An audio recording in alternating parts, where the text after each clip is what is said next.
Abid boxer बंदे मार रहा है, आबिद बॉक्सर कब्जा माफिया है। मेरा ये ऐलान पब्लिक किया जाए कि मैंने किसी का कब्जा किया हुआ है, यहाँ पे आके कब्जा मैंने वापस करना है। मैंने किसी के पैसे देने हैं, आपके आके मैंने 10 गुना उसके पैसे वापस करने हैं। असेंबली में बताया गया कि 700 ऐसे पुलिस मुकाबले हैं जो आपने किए। असल तादाद कितनी है? बेशुमार है। करीम खान बम्बों वालों ने 156 कत्लों में अंदर था, भाग गया। सबसे बड़ा पुलिस मुकाबला रेंजर वर्दियों में थे उनके साथ हुआ। मारने नहीं गया था, पकड़ने गया था। मैं मर सकता था कि नहीं? ऐसा कोई पुलिस मुकाबला जिसमें सिचुएशन जो है वो पलट गई हो और आपको मुश्किल आई हो? अगर आतिफ 3 साल जिंदा रहता मुझे कोई टेंशन नहीं थी। अगर असद प्रिंस 30 दिन जिंदा रहता वो मुझ पे 30 अटैक करता। पुलिस में सर्विस की आपने, लेकिन कैसा लगा आपको जब पुलिस ने आपको गिरफ्तार किया 2-3 बार? इसमें कुछ बातें, कुछ हिडन बातें हैं जो आज मैं पहली दफा। क्या कोई ऐसा वक्त आया जब आबिद बॉक्सर को लगा हो कि अब आबिद बॉक्सर का पुलिस मुकाबला हो सकता है? जब ये वकूआ हुआ है तो क्या वो मुझे लेके किसी मज़ार पे उन्होंने जाना था? मुझे इन्होंने बॉर्डर पे रखा हुआ था, उल्टी हथकड़ी थी, और कभी ये मुझे कहते थे कि इसको पेशाब पिलाया जाए। आपका गहरा ताल्लुक था ख्वाजा तारीफ गुलशन उर्फ टीफी भट्ट, गोगी भट्ट। ये इख्तलाफ पैदा हुआ कि इबाहम पैदा हुआ है? ताल्लुक था टीपू ट्रका वाले के साथ। अटैक हुआ ईवान अदल पे, उमर विर्क साहब के पास। तफ्तीश चली गई, मैंने 1.25 साल जेल काटी। 7 साल की पुलिस सर्विस में ये सारे असासे जो बनाए किस तरह बन गए?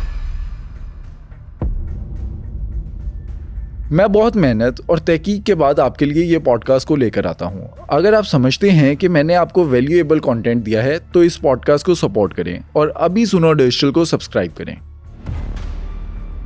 पंजाब पुलिस के एक बहादुर इंस्पेक्टर अपने दौर में एनकाउंटर स्पेशलिस्ट माने जाते थे, और इस अंदाज से माने जाते थे कि महकमे में ही नहीं, महकमे से बाहर हर शहरी हल्का भी उन्हें बाकायदा पुलिस मुकाबलों का माहिर कहता था। इंस्पेक्टर आबिद बॉक्सर हमारे स्टूडियो में मौजूद हैं। बहुत शुक्रिया आबिद साहब। हमने आपकी ज़िंदगी का वो दौर देखा है जब बाकायदा आप आबिद बॉक्सर थे और गली मोहल्ले में आपके तस्करे थे, और अब आपके महकमा पुलिस से चले जाने के बाद भी आप सोशल मीडिया पे एक हीरो के तौर पर उभर रहे हैं। आबिद साहब, मैंने मुख्तलिफ मौक़ों पे जो आपको देखा, उसके बाद मैं आपसे सवाल कर रहा हूँ कि गवर्नमेंट कॉलेज का रावियन और फिर पुलिस का आबिद बॉक्सर, आबिद हुसैन कुरैशी जो है वो आबिद बॉक्सर बना कैसे? देखें, वक्त के साथ साथ मैं गवर्नमेंट कॉलेज में गया तो रोइंग का मैं प्लेयर था, नेशनल प्लेयर था, तो बॉक्सिंग वहाँ पे हो रही थी। तो मुझे ना शरीफ साहब ने, अल्लाह उनको जन्नत में जगह दे, तो उन्होंने ग्लव पहना दिए। मैंने ट्रायल दिए तो वो मैंने नॉकआउट कर दिया। वहाँ से मेरी एंट्री हो गई और मेरा वो रोइंग का जो सफ़र है वो वहाँ पे ख़त्म हो गया। वहाँ से फिर मैं बॉक्सिंग करना शुरू हो गया। मैं पाकिस्तान चैम्पियन हुआ, एशिया का गोल्ड हुआ। तो उस वक्त पुलिस में एज ए स्पोर्ट्समैन 88 में 10 स्पोर्ट्समैनों की सीटें निकली। तो जब ट्रायल हुए उसमें 3 DIG थे, एक डोगर साहब, एक अंग्रेज़ से गालबन निबलड ऐसा नाम था उनका, और मुनीर अहमद डार साहब, अल्लाह उनको जन्नत में जगह दे। तो वो ट्रायल हुए तो पंजाब से सिर्फ मैं वाहद बॉक्सर सेलेक्ट हुआ। तो जब मैं पुलिस में चला गया, ट्रेनिंग करने से हाला गया, वहीं पे ट्रेनिंग में ही मैं नेशनल चैम्पियन हुआ, सब इंस्पेक्टर हो गया, और फिर 93 में हाई कोर्ट के हुक्म से मैं इंस्पेक्टर हो गया। और वहाँ से जब मैं इनकाउंटर शुरू हुए तो 1-2 इनकाउंटर में मेरा वो नाम आबिद हुसैन ही चला। लेकिन जैसे ही वो चबेल का इनकाउंटर हुआ, अनु चबेल का, तो मुझे खिताब मिला इनकाउंटर स्पेशलिस्ट आबिद बॉक्सर। आप ये बताएं कि ये जो आबिद बॉक्सर है, ये महज पुलिस मुकाबलों के लिए आबिद बॉक्सर था, या वो बतौर थानेदार, बतौर SHO बहुत गहरे मरासिम आपके आला अफसरों के साथ, आपकी जान पहचान बहुत ज़्यादा, मतलब आबिद बॉक्सर बनने की वजह क्या थी? कोई और दूसरा आबिद बॉक्सर क्यों नहीं है? मैं आपको ना आज थोड़ी सी बैकग्राउंड में लेके जाता हूँ और मैं आपको बताता हूँ कि मैं इनकाउंटर स्पेशलिस्ट बना कैसे, मेरा स्टार्ट कैसे हुआ। मैं पुलिस में एज ए स्पोर्ट्समैन काम कर रहा था। एक दिन मैं घर आया तो मेरी वालदा बड़ी परेशान, तो उन्होंने मुझे कहा कि कैप्टन जुबैर साहब का फ़ोन आया।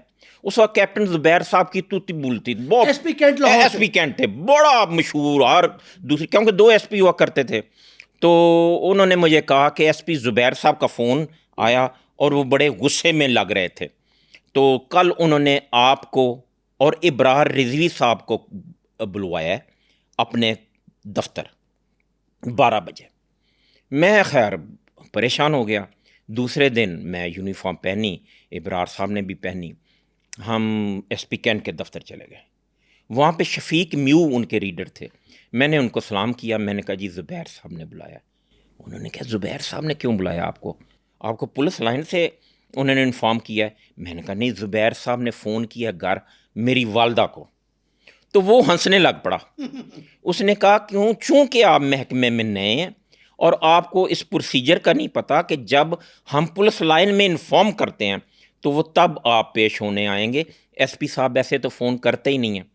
वो हम बातें कर रहे थे तो एसपी साहब ज़ुबैर साहब बाहर आ गए। तो वो देख के, क्यों मैं भी स्पोर्ट्समैन था, रिजवी साहब भी स्पोर्ट्समैन थे, तो मुझे कहने लगे ये क्यों आए हैं? उन्होंने कहा जी ये इस तरह किसी ने इनके साथ मजाक किया। तो वो हंसने लग पड़े। तो कहते हैं कि आप मेरे स्टाफ में काम करोगे? हमने कहा जी करेंगे।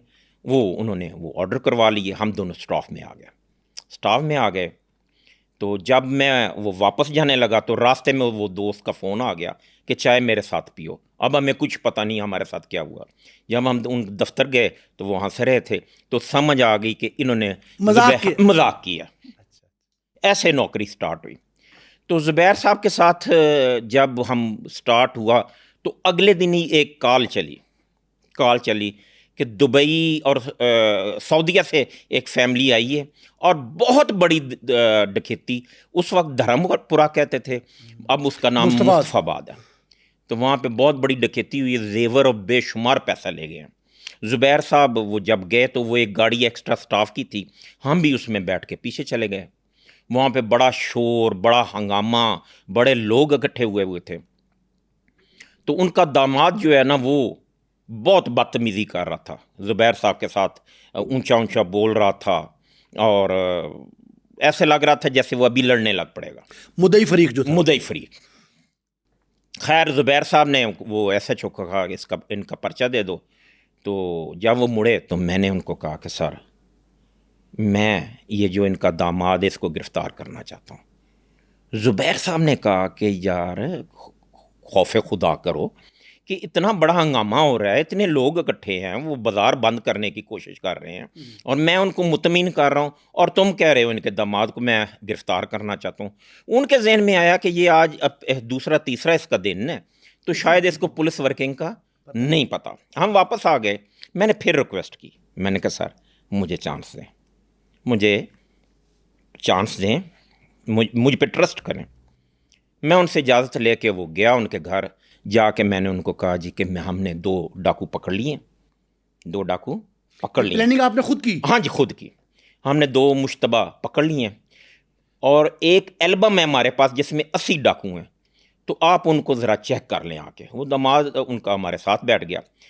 तो जैसे ही हम अंदर वो दाखिल हुए सिविल लाइन में, स्टाफ ऊपर बैठता था, तो अपने रवायती अंदाज में जब हमने पूछा तो वो 2 या 4 मिनट बाद ही ब्रेक हो गया।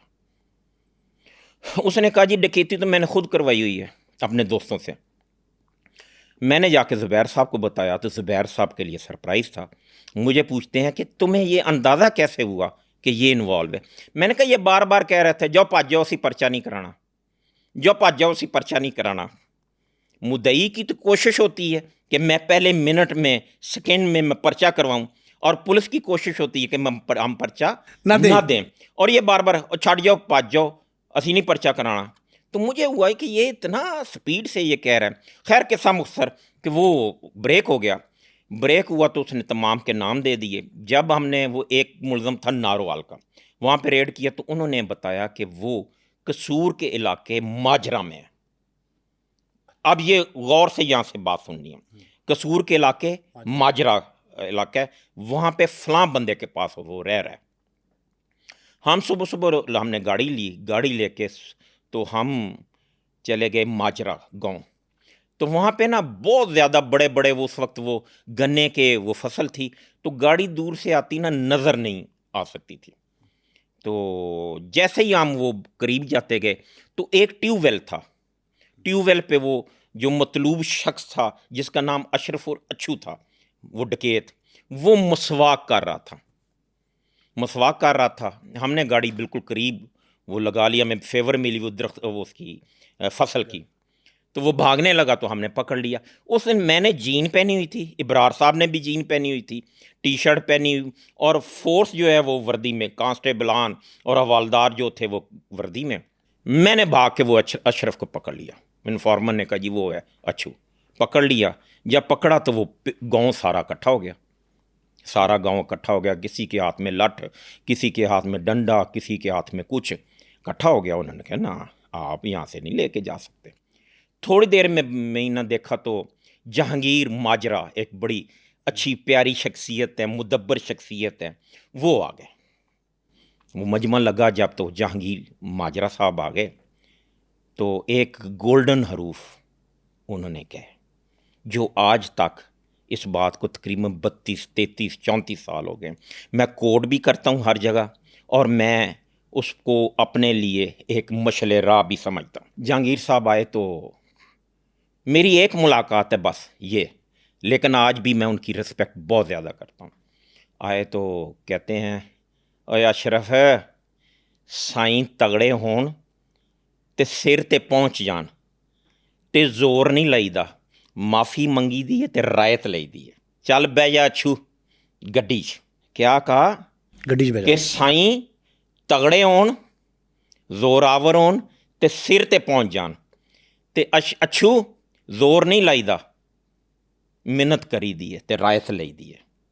गाड़ी में बैठ गया। खैर हमें वो उन्होंने कहा जी आपको हमने वो दूध पिलाने के बगैर नहीं जाने देना। वो दूध आ गया। अब वो जितने कांस्टेबल वर्दी वाले थे उनको उन्होंने कुर्सियों पे बिठा दिया और हम लोगों ने पेंटे पहनी हुई थी, हमें वो मुंह ना लगाए। किस्सा मुख्तसर हम आ गए, आके हमने सारा गैंग ट्रेस किया। ट्रेस करने के बाद हमने वो प्रेस कॉन्फ्रेंस जब टाइम आया तो मैंने ज़ुबैर साहब को कहा कि ज़ुबैर साहब प्रेस कॉन्फ्रेंस कर दें, हमने ट्रेस कर लिया। उन्होंने कहा किसने गिरफ़्तार की है? मैंने कहा जी मैंने।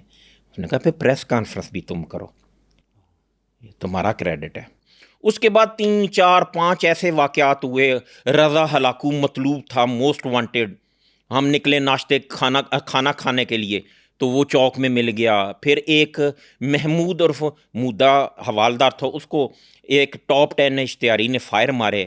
तो जब वो उसकी तलाशी ली तो पिस्टल था, तो उसने उसको ना वो जिसे पंजाबी में कहते हैं जफ़ा डाल लिया।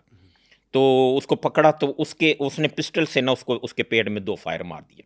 जब फायर लगे तो उसने ना उसी दौरान उसके यहाँ पे ना वो दांत गाड़ दिए। खैर वो जब गिर गया, गिरने के बाद वो चला गया तो इन्फॉर्मेशन आ गई मेरे पास कि ये रिजवान और पतो खान ने फायर मारे अंदरून शहर वाला। अंदरून शाह की जो 5 भाई थे, एक वैसे मर गया, हाँ 3 कत्ल हुए। तो इन्फॉर्मेशन आ गई कि शाम को रात को ये 11-12 बजे वो जो वहाँ रंग महल में ये चरगा खाने आता है, चौक पे जो बाहर चौक कढ़ाई लगा हाँ के जी, बैठा है, सुनो सुहा बाजार के सामने। सुहा बाजार के सामने वो आता है, और आता भी ज़रूर है। एक टीम बन गई। टीम बनने के बाद बड़े बड़े नामवर बीच में पुलिस अफसर बैठ गए गाड़ी में और हम वहाँ पे चले गए। मैं सफ़ेद कपड़ों में था, वो मेरी शनासाई भी इतनी नहीं थी, लेकिन वहाँ पे जाके जब वो कुछ अफसरों को पता नहीं था कहाँ जाना है, जब वो पतो खान का पता चला तो वो थोड़े से पैनिक कर गए। हम वहाँ पे गए, जब बैठे तो इतनी देर में वो पता चला कि पतो खान आ गया। पतो खान ने 2 पिस्टल निकाले, अपने वो गोदी में रखे और वहाँ पे ऑर्डर दिया, साथ एक और इश्तिहारी था। तो हमने जाके वहाँ पे उसको जिसे कहते हैं पंजाबी में जफ़ा डाल लिया। फायरिंग शुरू हो गई, शदीद फायरिंग शुरू हो गई। आधे पुलिस वाले गायब हो गए, लेकिन हमने उसे पकड़ लिया। पकड़ के हम लेके आ गए। ज़ुबैर साहब बड़े खुश हुए, अफसर ने बाला को बताया। लेकिन जब उसे पूछा कि तुमने वो मुद्दे को फायर, क्योंकि उसका नाम ही महमूद था तो मुद्दा ही कहते, तो क्यों मारे? तो उसने कहा जी कि मैंने तो मारे ही नहीं। जब उसकी कमीज़ उतारी तो वहाँ पे दांतों के निशान थे। लेकिन वो एक कांस्टेबल एएसआई साहब थे, उनसे थोड़ी सी गलती हो गई। गलती ये हुई कि उन्होंने एसपी साहब को कहा जी कि इसमें से मैंने 50 कत्ल निकालने हैं, आप मेरे हवाले कर दें। वो ज़ुबैर साहब ने उसके हवाले कर दिए। वो इतना तशद्दुद हुआ कि उसके गुर्दे फेल हो गए। गुर्दे फेल हुए तो हमने मकसूद उर्फ सूदा ग्वाल मंडी के काउंसलर थे, फिर उनको बुला के उनके हैंड ओवर किया। तो इस तरह के वाक़यात फिर होते रहे। इश्तिहारी पकड़ता रहा, गैंग पकड़ता रहा। वो मैं बहुत कुर्बत में चला गया ज़ुबैर साहब की। फिर कुछ अरसे बाद ही ज़ुबैर साहब एसपी सिटी लग गए, तो वो करीम खान बम्बों वाला, वो मुझे पता बड़ा नामवर था जी, वो। करीम खान बम्बों वाला, वो पूरे लाहौर को सबको पता था कि समर रज़ा भी उसने मरवाया, 2 कांस्टेबलान मरवाए। जब वो भागा, खुदा की कसम नहीं साहब, पूरे मुल्क में कोहराम बरपा हो गया। वो 156 मर्डर उसके सिर्फ पंजाब के थे। अगर उसको लेके जाता बलूचिस्तान, सिंध और केपी के, तो वो तो 500 से क्रॉस कर जाते, इतने थे उस पे मर्डर। तो जब वो भागा, आप खुद अंदाज़ा करें कि वो क्या उस वक्त वो होगी पोजीशन। तो करीम खान बम्बों वाले के बारे में यही था कि ये बम बांध के रखता है। जब मैंने उसको उसके सामने गया, तो एक मेरे दिल में या मेरे दिमाग में ये खदशा भी था कि इसके साथ बम लगे हुए हैं। लेकिन वो जब उसने फायर किया तो मैंने उसके सर में जवाबी फायरिंग करके सर में फायर मार दिया, लेकिन उसके पास से बम या पैकेट नहीं निकला। ये पहला मुकाबला था आपका? ये मेरा पहला मुकाबला था। अच्छा, वैसे आबिद बॉक्सर ने, आबिद हुसैन कुरैशी जब था तब उसने सोचा था, उसके ज़हनों गुमान में था कि वो पुलिस में जाएगा। अगर आबिद बॉक्सर पुलिस में ना आता तो क्या बनता?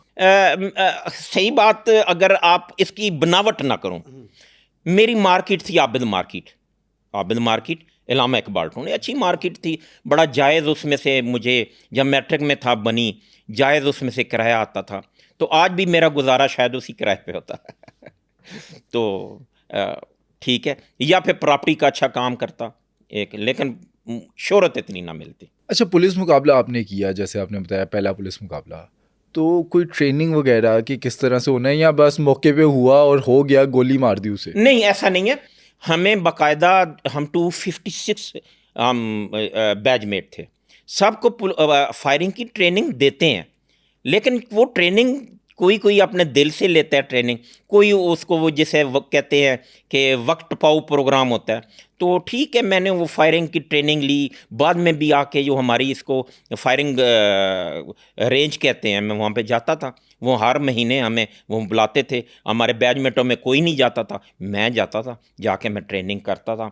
वो दिल में एक था जज्बा कि मैंने कुछ बनना है। फिर चकवाल की पैदाइश थी, को चकवाल के पानी में भी था।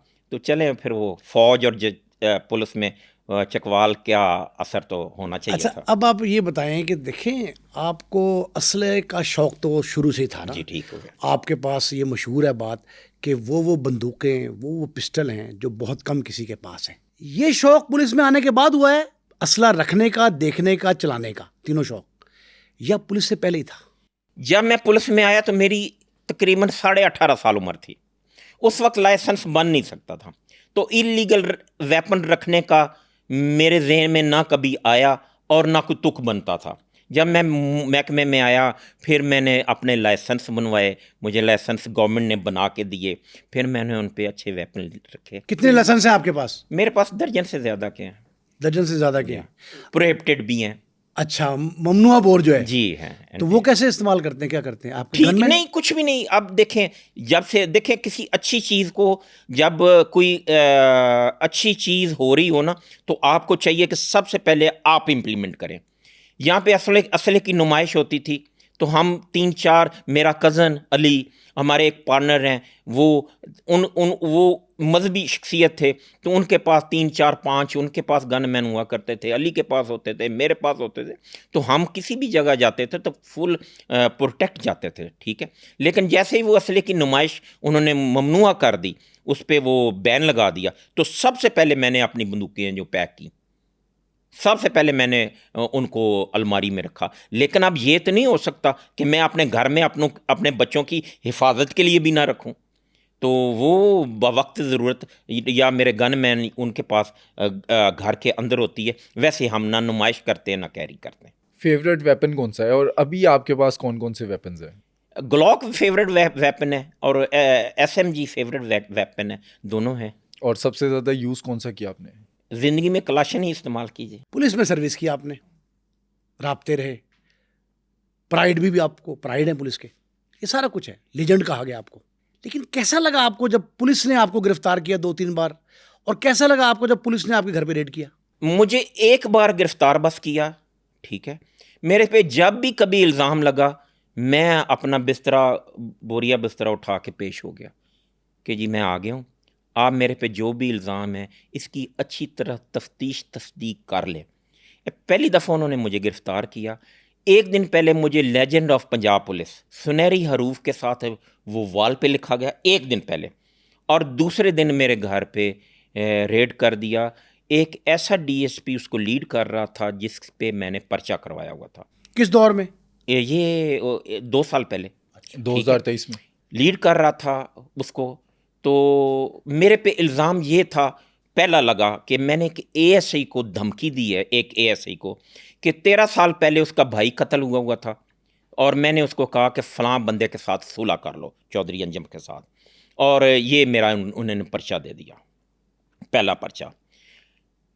मैंने उनसे पूछा कि इसको मैंने कैसे कहा, मैंने धमकी कैसे दी? उन्होंने कहा जी इस टेलीफोन नंबर से तुमने इसके दोस्त को फ़ोन किया। मैंने कहा ये मेरा टेलीफोन नंबर ही नहीं है, और आप सीडीआर निकाल लें, अगर इस नंबर से इस नंबर पे बात हुई है तो मुझे चलान कर दें, ठीक है। और जिस बंदे के बारे में ये कह रहा है कि आपने उसके धमकी दी है, तो वो 13 साल पहले बेगुनाह हो गया तमाम तफ्तीशों में, तो मैं उसको क्यों धमकी दूंगा? वो ऐसे ही बाद में आया, एक डीएसपी साहब के घर में उसके साथ हमारी मुलाकात हुई। उसने ये कुरान उठा के कहा कि मुझे 2 टीएसपीओ ने मैनेज किया, अफसर ने बाला के पेश किया, और पेश करने के बाद मेरी झूठी शहादत लिखवाई गई। अब सेकंड रेड जो आ जाए उस पर, कि जब मेरे घर पे रेड किया, वहाँ पे मौक़िफ़ ये बनाया गया कि मेरे घर में मैं ऊपर टेरेस पे हूँ, मैं ऊपर टेरेस पे हूँ, और वो इश्तिहारी जो मतलूब है वो नीचे है। और मैंने अपने गनमैन जो एक था उसको कहा कि पुलिस को आपने अंदर नहीं आने देना। पुलिस 100 से ज़्यादा वहाँ पे मुलाजमीन और अफसरान थे, लेकिन बामुताबिक FIR उसमें 26 बंदे और 3 गाड़ियाँ लिखी हुई हैं, ठीक है। अब यहाँ पे एक मैं पब्लिक के सामने अपनी फरियाद बयान कर देता हूँ, फैसला पब्लिक कर दे।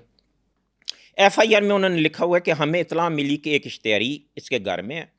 जब हम गए तो ये टेरेस पे था और वो इश्तिहारी नीचे ग्राउंड में था। इसने ऊपर से अपने गनमैन को कहा कि ये जो पुलिस वाले हैं इनको अंदर नहीं आने देना।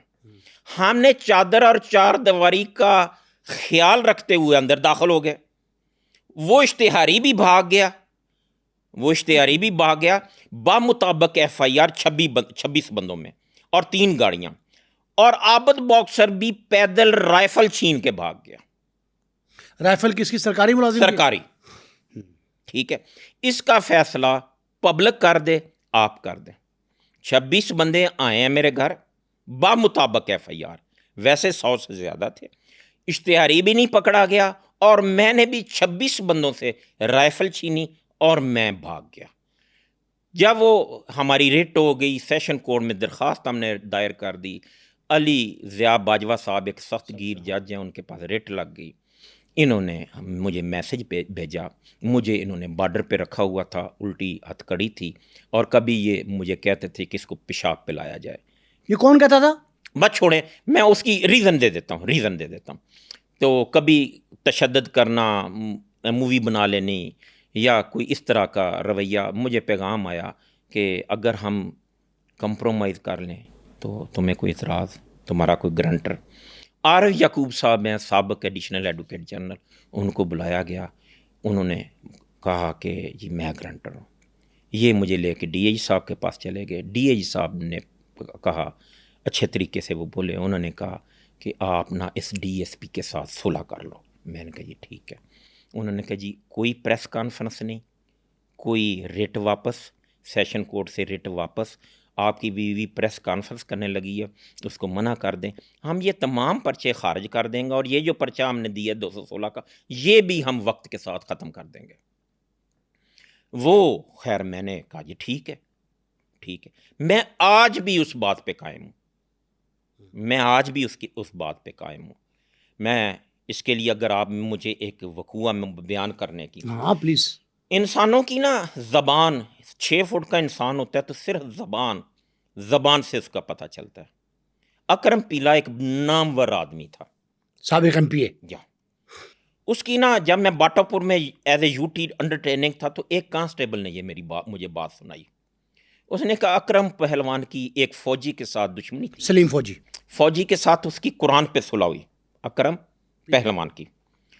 तो जब वो गाड़ी पे जा रहे थे तो 2 दफ़ा मोटरसाइकिल ने क्रॉस किया, तो ड्राइवर और गनमैन ने कहा कि पहलवान जी, हमें लगता है कि हमारा नाका लगा हुआ है और हम पे अटैक होने वाला है। अकरम पहलवान ने कहा पंजाबी में, और गल सुन, मेरी कुरान ते सुलह हुई है, पहला ब्रस्ट फौजी नूं ही मारन देना, मैं कुरान दा मुनकर नहीं जी होना। ठीक है, पीला पहलवान को फौत हुए बहुत अरसा हो गया, लेकिन आज मैं एहतराम के साथ उसका नाम लेता हूँ, और उनका नाम जो है, उनका नाम वो सुनहरी हरूफ से लिखा जाएगा। मर्दों की ना ज़बान बड़ी चीज़ होती है। देखें, जब आपका और मेरा डीएजी साहब ने पैचअप करवा दिया, मेरे वेपन थे मोहम्मद अली भट्ट साहब के पास, उन्होंने ऑनरेबल मेरे वापस कर दिए, ऑनरेबल। और जो उन साहब के पास मेरे वेपन है, आज भी उन्हीं के पास हैं, मेरा सामान उन्हीं के पास है।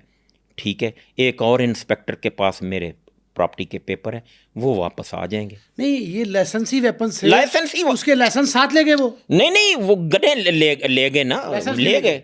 अब वहाँ पे कोई मूवी तो हम पेश नहीं कर सकते कि ये, ठीक है, मैंने खुद देखे। जब ये मुझे इन्होंने वहाँ पे ले जाके नीचे बिठाया तो सामने मेरे वो कुर्सी पे वो वेपन पड़े हुए थे, मैंने खुद देखे। वो एक एसपी साहब के पास ही पिस्टल आपका गया था? नहीं, मुझे ये नहीं पता, बकौल डीएसपी साहब के, बकौल डीएस। तो मैं शायद आज ये इस रेड का जिक्र भी ना करता अगर वो मेरे वेपन वापस कर देते। देखे, सुलह तो फिर सुलह है, वो अकरम पहलवान वाली मैंने बात बताई है, ठीक है, कि जब आपकी मेरी सुलह हो गई, आपका मेरा पैचअप हो गया, मैं आज भी आपका नाम नहीं ले रहा, क्योंकि मैं आज भी पाबंद हूँ जो डीएजी साहब ने मेरा पैचअप करवाया। आपके घर पे जो रेड हुआ, क्या आपके पेटी बंद भाई पुलिस वाले ये समझते थे कि आबिद बॉक्सर कमज़ोर हो गया? एक बात। अगर ये नहीं समझते थे, कोई रिवेंज था, उनको इंतकामी कार्रवाई की थी? और तीसरा ये कि किस सतह से हुक्म आया था कि काम कर लो? किसी सतह से हुक्म नहीं था, ये नीचे प्लान हुआ, तासर ये देने की कोशिश की गई कि ऊपर से हुक्म आया, नहीं आया। ठीक है, अब ये दूसरी बात देखें, मुझे टीवी पे, सोशल मीडिया पे चलाया गया, मैं मनी लॉन्ड्रर हूँ, ठीक है, मैं इश्तिहारियों को पनाह देता हूँ, मैंने अगवा बराए तावान किया है, मैंने ये किया है।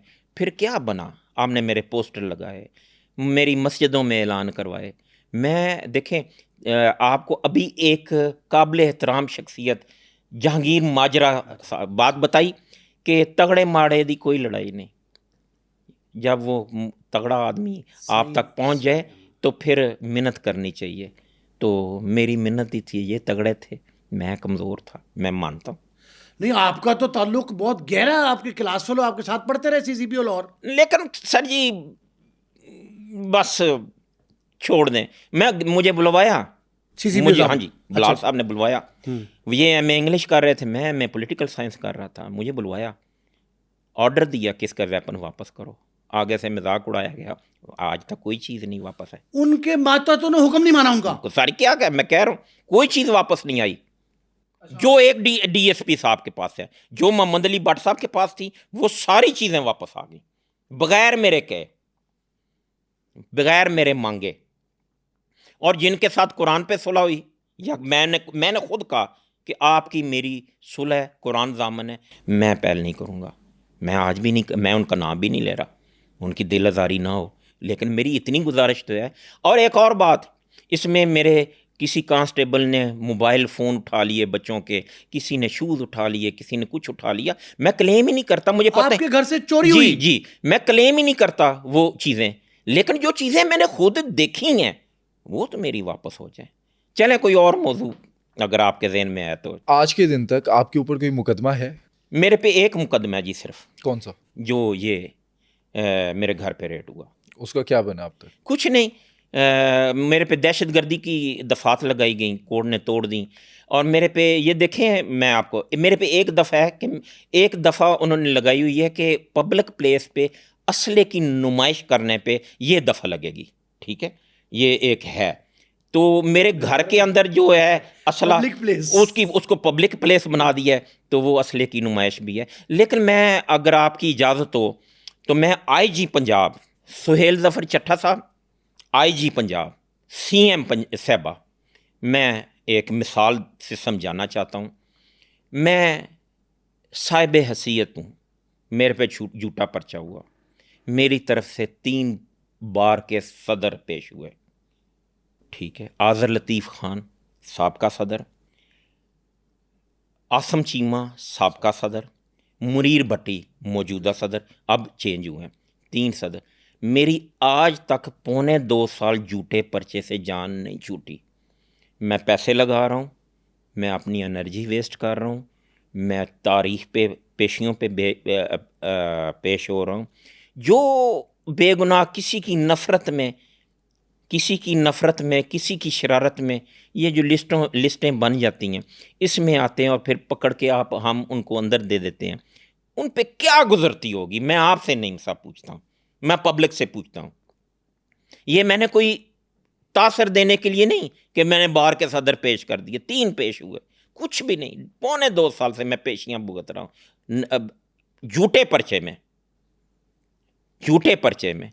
तो खुदारा बिल्कुल होना चाहिए, ज़ीरो बर्दाश्त, ज़ीरो, ठीक है। लेकिन कई जो ज़ाती नफ़रत में, ज़ाती हसद में ये हैं, उनको माफ़ी होनी चाहिए। ये मेरी इदारों से रिक्वेस्ट है, मेरी सुहेल ज़फ़र चट्टा साहब से रिक्वेस्ट है, मेरी IG साहब से रिक्वेस्ट है, मुझे मेरी स्पेशल ब्रांच के जो एडिशनल IG उनसे रिक्वेस्ट है। सर, सिर्फ पर्चे हो सकता है झूठे हों किसी बंदे के, जब वो लिस्ट में उसका नाम आ जाता है, वो बेचारा कोई रेड़ी लगा के बैठा हुआ है, कोई दुकान करके बैठा हुआ है, वो सब कुछ उजड़ जाता है, वो मजबूर हो जाता है दोबारा वारदात करने के लिए। उसको वकील के देने के पैसे नहीं है, वो वकला के फ़ीसें वो तो नहीं है ना जो आज से 20 साल 30 साल पहले थी, तो नहीं है। तो मेरी रिक्वेस्ट है कि कम अज़ कम थोड़ा सा, जब आप रहम करेंगे तो अल्लाह भी आप पे रहम करेगा, कम अज़ कम ये थोड़ा सा लिस्टों विस्टों को चेक कर लें। अच्छा, आपके दौर में भी तो ये सब होता होगा, झूठे पर्चे होते होंगे। जब आप पुलिस फोर्स में थे तब लोगों के साथ जो बेगुनाह होते होंगे उनके साथ भी तो ये रवैया होता होगा। अगर मैं आपको कहूँ कि उस वक्त होता था तो अब भी होना चाहिए, तो क्या ये जवाब आपको मुनासिब लगेगा? नहीं होना चाहिए। उस वक्त होते होंगे, क्योंकि देखें उस वक्त सोशल मीडिया नहीं था, प्रिंट मीडिया था, और ख़बर या कोई इन्फॉर्मेशन महदूद हद तक जाती थी आगे, ठीक है। अब सोशल मीडिया है, किसी की, मैं एक मिसाल, मेरी गाड़ी, रक्शे वाले ने गाड़ी में रक्षा मार दिया, मैंने उसका शुक्रिया अदा किया, मैंने ड्राइवर को कहा कि गाड़ी आगे कर लो, उसने कहा जी उसने गाड़ी मार दी क्रूज़र में।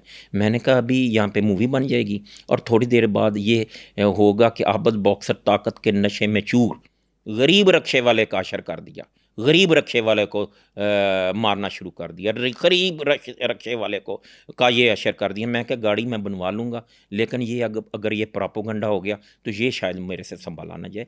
अब ये फ़र्क पड़ गया है। पहले प्रिंट मीडिया हुआ करता था, बहुत शाज़ व नाज़र ख़बर प्रिंट मीडिया में आया करती थी। आबिद साहब, आपने कई पुलिस मुकाबले किए, जमहूरी ईवानों में तस्करा हुआ उसका, खैबर से कराची तक जेन्युइनली जो हमने आंखों देखे वाक़यात, चशमदीद आपके तस्करे हुए एनकाउंटर्स के। कोई एक दो यादगार वाक़यात जिसमें आप समझते हो कि आपका वो पुलिस मुकाबला ऐसा है जो रिमार्केबल है, भुलाया नहीं जा सकता, और वाक़तन आपने जिस शख्स को मारा वो इस काबिल था कि उसको मर जाना चाहिए था? मेरे तमाम पुलिस मुकाबले यादगार हैं, मेरे तमाम पुलिस मुकाबले यादगार हैं। मैं एक क्वेश्चन आपसे, अगर आपकी इजाज़त हो तो, जावेद मियांदाद साहब एक क्रिकेटर हुआ करते थे, ठीक है। उन्होंने एक सिक्सर मारा, कहाँ पे, और मैच पाकिस्तान जीत गया। कहाँ पे? शारजा में। और वो ऐसा नामवर हुआ, लोग बैट खरीदने के लिए आ गए कि वो बल्ला में दे दे। हाँ जी। आप मुझे ये बताएं उस टीम में कौन कौन था? किसी को याद नहीं नाम? स्कोर कितना हुआ था इंडिया ने, सिर्फ कितना जावेद किया? मियांदाद याद है। वो सिक्सर याद है। हाँ। मेरे जो इनकाउंटर है, मैं नहीं, पब्लिक ये समझती है कि ये सिक्सर है, ठीक है। इसीलिए आज 26 ईयर बाद आप मेरा इंटरव्यू कर रहे हैं। 26 साल गुजर गए। हाँ जी, 99 के बाद हाँ ये जी, 7 साल मेरी नौकरी है। मेरे इनकाउंटर जो हैं इंशाल्लाह ताला देखें, मेरे पे प्रेशर बहुत आया ये जब रेड हुआ, मेरे पे पाबंदी लगाई गई कि ना मैंने टिकटॉक बनानी है, तो ना ही मैंने इंटरव्यू देना है। लेकिन अब मैं पाकिस्तान का शहरी हूँ यार, मैं कितनी देर तक अगर वो मेरे पेपर मिल जाएंगे, मुझे वेपन नहीं देंगे तो क्या होगा, मैं नए ले लूँगा, ठीक है। वो टीवी है और चीज़ें हैं, नहीं देंगे तो क्या होगा, मैं नया ले लूँगा। मैं सिर्फ ये कहता हूँ कि जब आपका मेरा कुरान पे हो गया, मैं नहीं कहा कि कुरान जामन है, तो फिर दोनों तरफ से होना चाहिए। आपके जो ऑन रिकॉर्ड पुलिस मुकाबले हैं वो 122 के करीब हैं, लेकिन असेंबली में बताया गया कि 700 ऐसे पुलिस मुकाबले हैं जो आपने किए। असल तादाद कितनी है? मैं क्राइम ख़त्म करने के लिए लगा रहा, मैंने क्राइम ख़त्म करने के लिए ये मुकाबले मैंने किए नहीं, मेरे हो गए बेशुमार हैं। अब मैं काउंट क्यों करूं? आप ये बताएं कि जो मेरे हाथों मारे गए जस्टिफाइड हैं कि नहीं? लेकिन एक बात है ना, ज़रूरत क्यों पेश आई? नहीं नहीं, ये अब ये तासरी तो तब्दील करना है आपके इंटरव्यू की वजह से कि हमने बाजू पे फिंसी निकली, हमने बाजू काट दिया, फिंसी का इलाज नहीं किया। अब ये तासर देन है ना आपके जहन में? ऐसा नहीं है भैया। वो जो 50-50 अब चले मलंगी बार बार आ जाता है, मलंगी बार, करीम खान बम्बों वाला बार बार आ जाता है, अरशद गुजर आ जाता है।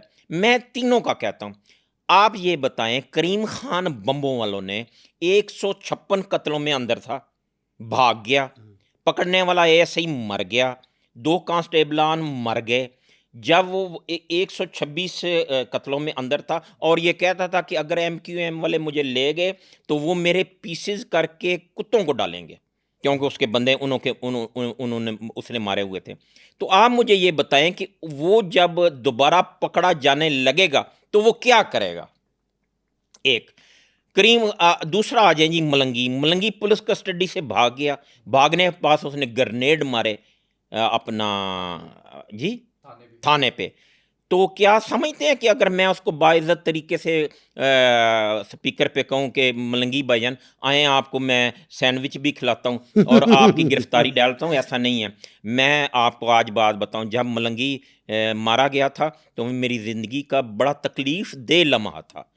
मेरी वालदा, मैं अकलौता बेटा हूँ, मेरी वालदा डेथ बेड पे थी, चंद दिनों बाद वो मर गई। आप मुझे बताएं, मैं ये जो मेरा प्रोग्राम देख रहे हैं, अपने दिल पे हाथ रखें। मेरे बारे में 50 बातें आप करते हैं, नीचे कमेंट्स भी आप देते होंगे, लेकिन मैं आपसे सवाल करता हूँ कि आप अकलौते बेटे हों अपने माँ के। मेरी माँ सारी सारी रात छत पे, जब मैं वापस आता था तो सारी सारी रात मेरी माँ छत पे खड़ी रहती थी।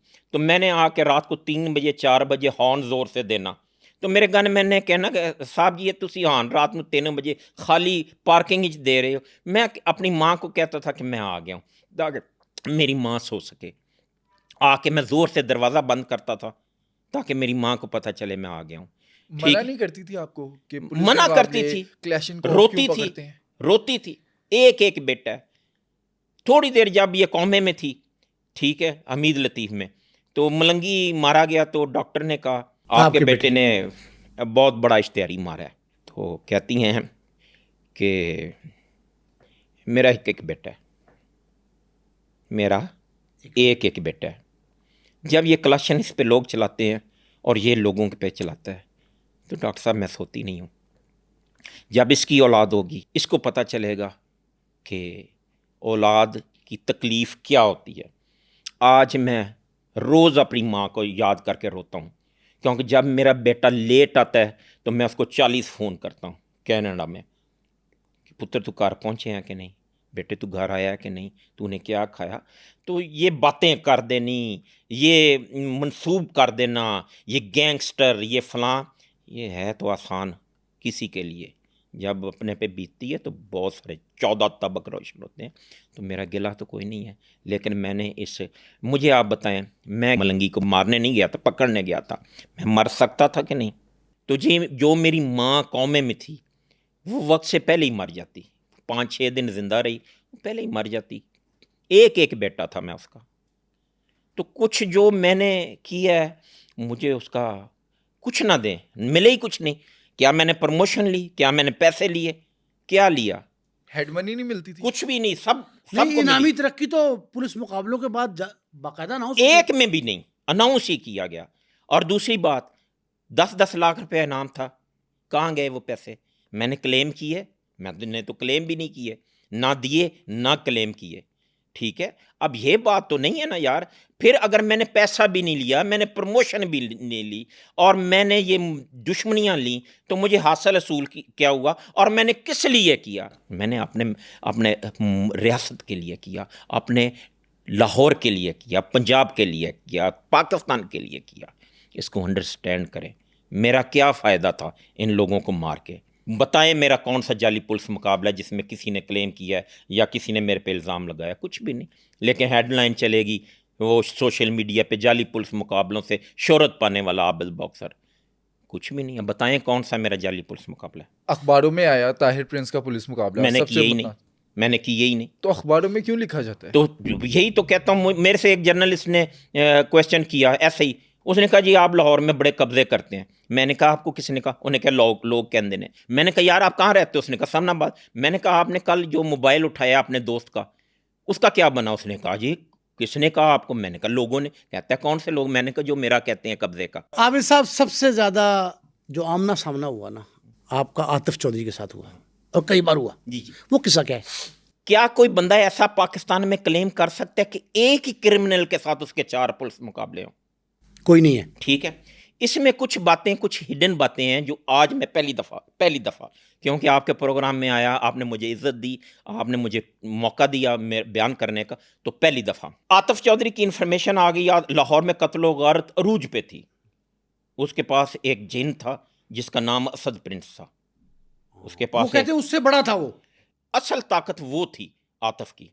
ठीक है, उसने सारी कत्लो गारत की। अगर आतिफ 3 साल जिंदा रहता मुझे कोई टेंशन नहीं थी।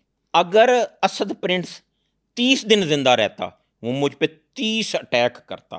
फैसला अल्लाह ने करना था। वो इतना बहादुर था। अब बात यह है कि इसमें हुआ ये कि आज मैं एक सल्यूट, और मैं उनका मशकूर हूँ। अगर मैं ज़िंदा हूँ तो कुछ मौसन ज़िंदगी में आते रहे, कुछ मौसन जाते रहे, कुछ लोगों का हिस्सा रहा।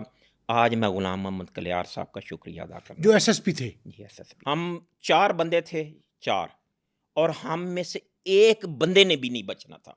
आतिफ के हाथों? आतिफ क्या था, असद प्रिंस क्या था। पहले दिन हम गए, हम जब गए तो गुलाम मोहम्मद कलियार साहब के साथ हम गए। अच्छा, लीड वो कर रहे थे? लीड कर रहे थे, हम सिर्फ उससे गुफ्तगू करने गए। अच्छा, वैसे प्रोफेसर को। ठीक है। ठीक है, हम ये पहले रिवाज गार्डन की बात है। रिवाज गार्डन, वो जो एकेडमी के ऊपर एकेडमी, फर्स्ट फ्लोर पे। गुलाम मोहम्मद कलियार साहब लीड कर रहे थे। तो सिंपल एक पिस्टल था मेरे पास। तो जब आतिफ आ गया और असद प्रिंस गेट पे पहुंच के उसने आतिफ तावान लेने आया था, तावान उसे ले भत्ता लेता था। जब आधा तावान दिया, हाँ जी, आधा। तो उसने बेल दी, तो मैं पिस्टल लेके नीचे भागने लगा। तो गुलाम मोहम्मद कलियार साहब ने मुझे इधर से पकड़ लिया शोल्डर से और वापस बुलाया। उन्होंने कहा बिल्कुल चुप कर जा। उन्होंने प्रोफेसर को कहा कि आप आधे पैसे दें। उन्होंने अच्छा, कहा अच्छा। ठीक है। उन्होंने हमें मना किया नीचे जाने से। एक ही वो सीढ़ी थी, वहां पे अगर हम नीचे जाते हम में से कोई जिंदा ना रहता। अच्छा, वो अगर अटैक करता असद प्रिंस और आतिफ अटैक करता, कोई जिंदा रहते ही ना। ठीक है। तो गुलाम मोहम्मद कलियार साहब कहते हैं कि मैं तुम्हारा इंचार्ज भी हूँ, मैं डीएसपी भी हूँ, और मैं तुम्हारा बाप की जगह भी हूँ। तो कोई भी बाप अपने बेटों को मरवा नहीं सकता। तो मैं आज भी वो चूंकि वो थोड़ा टाइम होता है, वो पाकिस्तान के नामवर तफ्तीशी अफसर गुलाम मोहम्मद कलियार दूसरा नहीं पैदा हो सकता। अच्छा, फिर वो आप? हाँ जी, वो आधा तावान दिया। दूसरे दिन उन्होंने ज़ुबैर साहब ने हमें कहा कि आप चले जाओ। जब वो आए तो वो क्या आप घेर लेना, हम नीचे खड़े हो गए थे। ठीक है। अब ये जो कहते हैं कि आतिफ आया और असद को देखते ही मैंने ब्रस्ट मार दिया, ऐसा नहीं है। पहला ब्रस्ट चला पीछे, वो बसंत थी। हाँ, बसंत नाइट पे फायरिंग हुई जी, थी। फायरिंग हुई। जैसे ही वो फायरिंग हुई, ठीक है, तो असद पीछे सेन में मैं बैठा हुआ था, तो असद चलते चलते उस सेन की तरफ आ रहा था, तो उसको साया नज़र आया, तो उसने सीधा ब्रस्ट मार दिया, जो दीवार को लग के मेरे हाथ में लगा। तो मैंने बैठे बैठे क्लाशन चलाई, जो उसको यहाँ पे लग गई, ठीक है। दूसरा ब्रस्ट हीरे को लगा जब वो भाग रहा था, ठीक है। वो गाड़ी में चला गया और वहाँ से फिर वो बाहर के जो कमांडो थे, इजाज़ और अनवर, उन्होंने चलाई गोली, तो वो आतिफ को भी लगी और आगा नवीद को भी लगी। तो ग़ुलाम मोहम्मद कलियार साहब का ये एहसान हम जितनी देर हमारी ज़िंदगी है या मेरी ज़िंदगी है, हम वो सारे महकमे या जो वो मेरे साथ कुलीग थे, हम याद रखेंगे। हम उनके लिए बहुत दुआगो हैं। ऐसा कोई पुलिस मुकाबला जिसमें सिचुएशन जो है वो पलट गई हो और दूसरी पार्टी की तरफ गई हो, जहां आपको मुश्किल आई हो? इनकाउंटर जितने भी हैं मेरे देखें, ज़्यादातर अचानक हैं। दोपहर के टाइम है, शाम के टाइम है, तो वो अचानक आमना सामना हुआ। प्लान मसला आप कह लें, एक दो इनकाउंटर मेरे प्लान्ड हैं, वो अभी मैं मंजरे आम पे नहीं लगूँ। मेरी ज़िंदगी का सबसे बड़ा पुलिस मुकाबला अभी पेंडिंग है। ये रेंजर वर्दियों में थे, उनके साथ हुआ। वो जिला कसूर में हुआ? जी, कसूर मियाँ। और डॉक्टर आरम मुश्ताक साहब, ये मुझे बार बार मेरा माथा भी चूमते, हाथ चूमते थे। हमारे लिए बड़ी ऑनर थी। तो वो बार बार यही कहते थे कि यार अल्लाह ने तैन बचाया। तो वो अल्लाह का बड़ा करम रहा। तो बड़े इनकाउंटर जो है एक से एक मुश्किल हैं, लेकिन अभी आने दे मंजरे आम पे बेहतर हो जाएगा। मेरे पे पाबंदी लग गई कि मैं कोई नहीं कर सकता। अच्छा, कोई इस तरह का पुलिस मुकाबला आपका हुआ हो, आपने पूरी तैयारी कर ली हो, प्लानिंग कंप्लीट है, पुलिस मुकाबला करने जा रहे हैं लेकिन रुक गए हो, छोड़ दिया हो किसी को? 2 मौके ऐसे आए जी। कौन कौन से? एक इश्तेहारी की इन्फॉर्मेशन आ गई कि उसने ना अपने घर आना। मैं गाड़ी में इजाज़, असलम, अलमदार शाह और वो टीम मेरी, हम चले गए उस जगह पे। इन्फॉर्मर हमारे साथ था। तो उसने हमें कहा कि 2 या 3 बजे वो बंदा हर कीमत पे घर आएगा। मैंने वैसे ही उससे सवाल कर लिया कि वो क्यों, आप इतना शोर क्यों हो? उसने मुझे कहा कि उसको 15 या 16 साल बाद बेटी पैदा हुई है और वो अपनी बेटी को आज देखने ज़रूर आएगा। मैंने उसी वक्त गाड़ी स्टार्ट की, मैंने टर्न लिया, मैंने गाड़ी चला दी। वो इन्फॉर्मर कहता है ये क्या? मैं कहा यार, जो बच्ची 15-16 बकौल तुम्हारे कि ये 15-16 साल बाद पैदा हुई है, तो वो पहले दिन ही अपने माथे पे यतीमी का बोर्ड लगा ले। मैंने कहा नहीं, मैंने नहीं मारना, ना मैंने पकड़ना है। वो इनकाउंटर कन्फर्म था। वो आज भी बंदा जिंदा है। वो बेटी अब बड़ी है, उसको फिर बाद में वो और भी अल्लाह ने औलाद दी, तो उसको इस चीज़ का इल्म है। वो कभी कभी अब वो क्लियर है, उसकी सुलह हो गई अपने मुखालफिन के साथ, तो वो मुझे मिलने आता है। दूसरा, एक इन्फॉर्मेशन आ गई, काला बट नाम का बंदा था, काला बट। तो मुझे इन्फॉर्मेशन आई कि दाता साहब वो सलाम करने आता है, हुलिया बदल के साइकिल पे। मैं बग़ैर सोचे बग़ैर समझे वहाँ पे चला गया। इन्फॉर्मर ने इशारा किया, काला बट साइकिल लगा रहा था, तो मैंने दाता सरकार की तरफ देखा। मैंने कहा यहाँ वो अपनी ज़िंदगी की दुआ मांगने आया है और बदबख्त तू इसके लिए क्या सोच के आया। मैंने फिर गाड़ी चला दी और घर आ गया। अच्छा जी आबिद साहब, आपके हवाले से तासुर ये है, मैंने 20-25 साल तो आपके देखे, तासुर ये है कि आबिद एक सख्त गिर, मुतशद्दिद, बदलिहाज, बदतमीज़, बदइखलाक आदमी है। कभी किसी पे रहम आया है? आप एक काम करें, आप इस तरह करें कि आप माशाल्लाह लाहौर में जब मैंने स्टार्ट लिया, मैं कुछ भी नहीं था, मैं आज भी कुछ नहीं हूँ, मैं आज भी कुछ नहीं हूँ। मैंने नईम साहब आपका बहुत अरूज देखा। अब बहुत सारे जारे आ गए हैं, उस वक्त चंद एक टाइसन हुआ करते थे, उनमें आप भी हैं साफत के। आप मुझे कसम खा के बता दें, आपके नॉलेज में आया मैंने किसी से बदतमीजी की? नहीं। आपके बदजुबानी तासुर की बात की मैंने। नहीं, तासर को क्या करना है, वही बात अब लोगों ये ने देखें, कहा है। हाँ लोग, अब ये देखें मैं आपका मशकूर क्यों कि ये तासर को जायल करने के लिए तो आपके पास बैठा हूँ। आप मुझे बताएं, आपको हलफ देता हूं कि आपने सुना भी हो कि मैंने किसी के, अब ये जर्नलिस्ट हैं, यूट्यूबर हैं, अजीबोगरीब मेरे बारे में लिख देते हैं। मैं कहता हूं अल्लाह आपको हिदायत दे। मैंने तो कभी आज तक किसी को मैंने नोटिस भिजवाया हो, आज तक किसी की कंप्लेंट की हो, फ़ोन करके मैं रिक्वेस्ट कर देता हूँ। मैं रिक्वेस्ट करने का, मिन्नत करने का आदी हूँ, मैं प्रेशर डालने का आदी नहीं हूँ। कोई एक बंदा ले आए जिसके साथ बदजुबानी की हो, मैं मीडिया के सामने उससे माफ़ी मांगूंगा। आबिद साहब, लाहौर को में क्या करना है?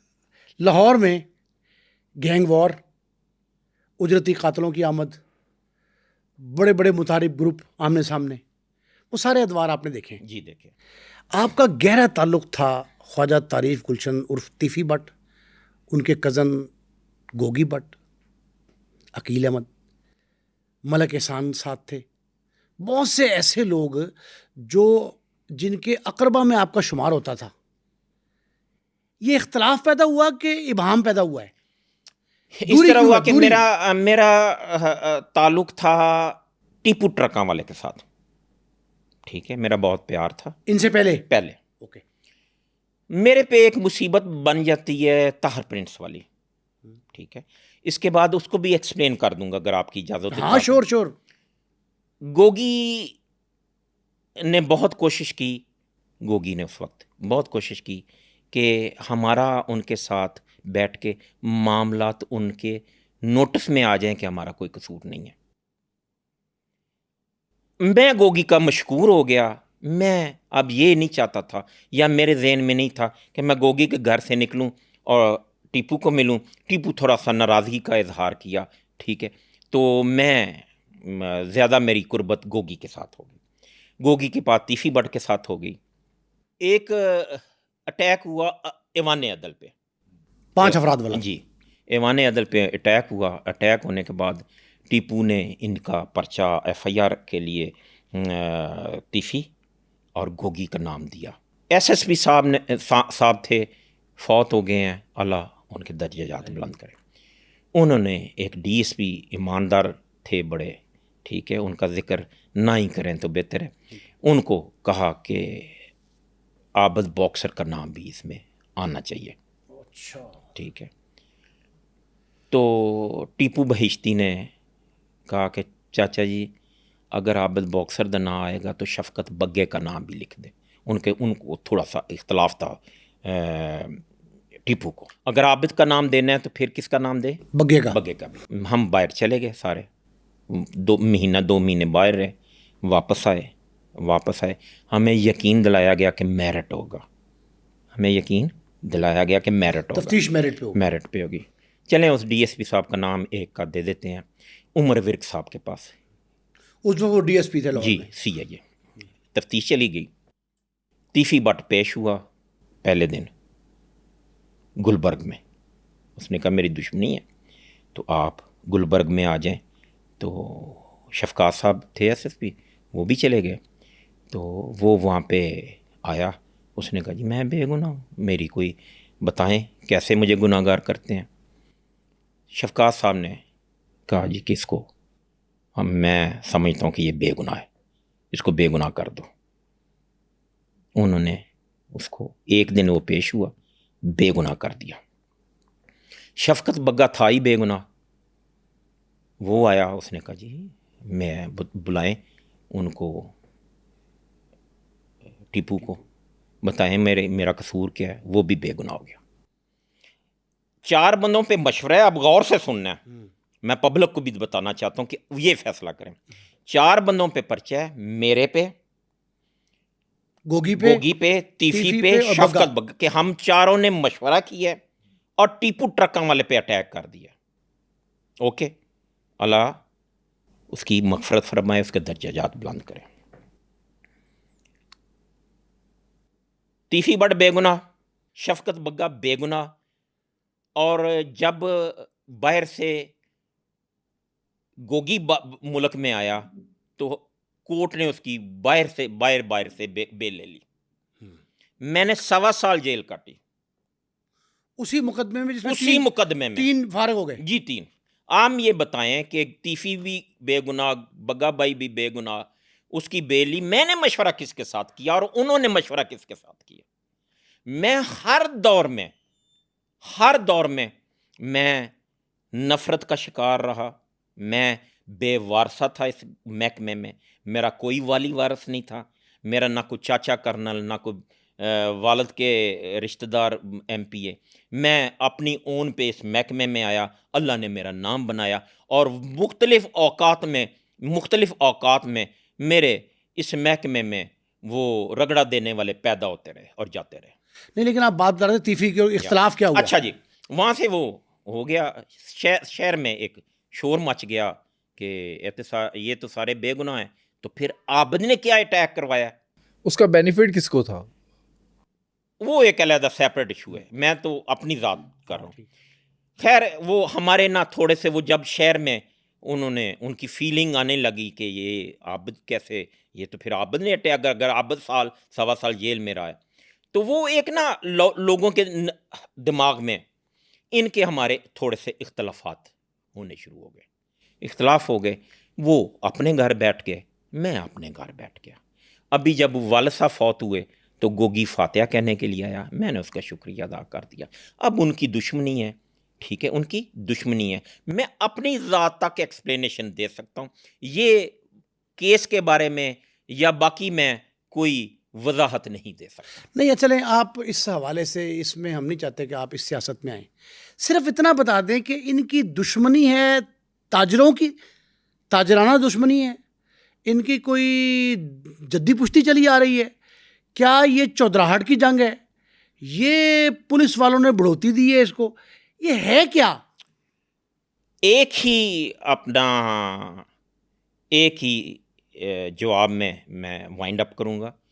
ये आज जहाँ खड़े हैं, जिस जगह खड़े हैं, इसमें 75 पुराने पुलिस अफसरान का जो रिटायर हो गए और मर गए हैं। 75% 75 मैं मार्जिन दे रहा हूँ, 90% उनका हाथ है।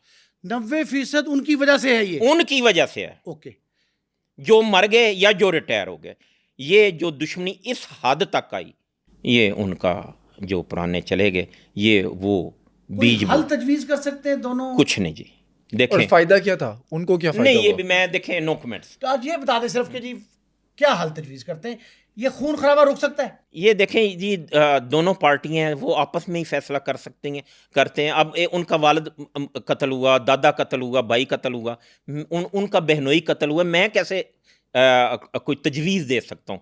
उनका अल्लाह ने उनको अक्ल दी हुई है, वो बेहतर फैसला कर सकते हैं। अमीर बिलाज से आपकी कभी मुलाकात हुई थी? नहीं, मेरी ज़िंदगी में जब वो 4 साल का था तो टीपू ने मेरी शादी पे उसको वो सलामी दे के भेजा था।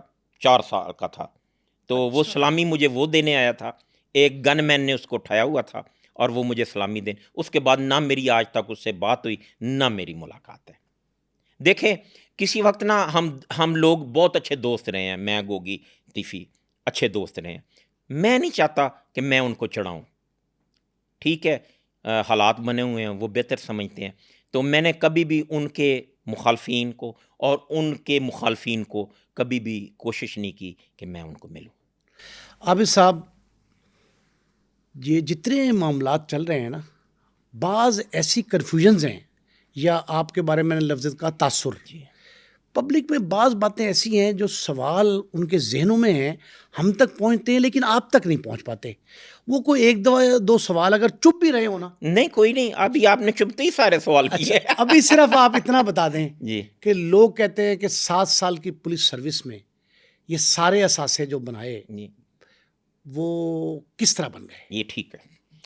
आप मुझे बताएं नईम मुस्तफ़ा साहब, ये असासाजात जो मेरे बने हैं, इनकी अगर इंक्वायरी को करना चाहे तो वो कौन करेगा? नैब ने। अल्लाह भला करे। इसकी इंक्वायरी करनी है नैब ने, या इसकी इंक्वायरी करनी है FBR ने, या इसकी इंक्वायरी करनी है FIA ने। ठीक हो गया। कोई चौथा डिपार्टमेंट है तो वो मुझे बता दें। कोई नहीं, ठीक है। मेरा 2006 में एक रेफरेंस फाइल हुआ, मेरा 2006 में एक रेफरेंस नैब में फ़ाइल हुआ। मेरा फ़ाइल हुआ, मैं गया, मैंने जाके उनको बताया। उन्होंने कहा जी आपकी ये प्रॉपर्टी है, अब ये बताएं कि ये प्रॉपर्टी आपने कहाँ से बनाई है? Money trail. Money trail. मैंने एक खूबसूरत सी मनी ट्रेल जो मेरे वालिद साहब के असासाजात में डिक्लेयर थी, विरासती नहीं मेरी विरासती वालिद साहब ने खरीदी। ठीक है। 1982 में कमर्शियल प्लाट और घर जो कि मेरे वालिद साहब ने अपने असासाजात में डिक्लेयर किया हुआ था, इकबाल टाउन वाला। जी इकबाल टाउन वाला, वो मैंने उनको FBR का जो साल हर साल से वो रिटर्न देते थे वो पेश किया। जब वो मैंने पेश किया तो वो तकरीबन 2 साल इंक्वायरी चलती रही।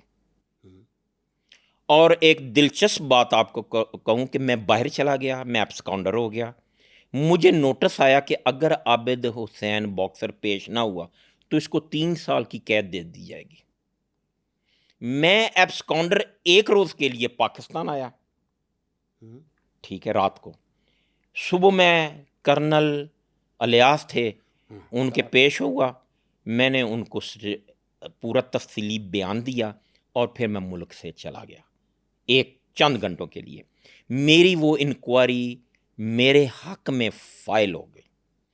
उसके बाद FBR में साल हर साल से वो असासाजात डिक्लेयर हैं, ठीक है। फिर आ जाएं, एक FIA में इंक्वायरी शुरू हो गई। FIA में इंक्वायरी शुरू हो गई। FIA में 2 साल वो इंक्वायरी चलती गई। उसके बाद उन्होंने उसको खारिज करके अदालत में पेश कर दिया और मुझे अदालत ने क्लीन चिट दी थी। अगर कोई और डिपार्टमेंट है जिसने मेरे असासाजात की इंक्वायरी करनी है तो मैं आदर। 4 साल तो 2 हो गई। एक बात बड़ी ज़रूरी है, मूनलाइट सैनवे का मसला, आपके मामू जफ़र अब्बास का कत्ल, बाद में उस आंटी की प्रॉपर्टी गुलबर्ग वाली सारी, ये किस्सा क्या है? कोई किस्सा नहीं है जी, मैं सिर्फ अपनी ज़ात तक ये बता देता हूँ।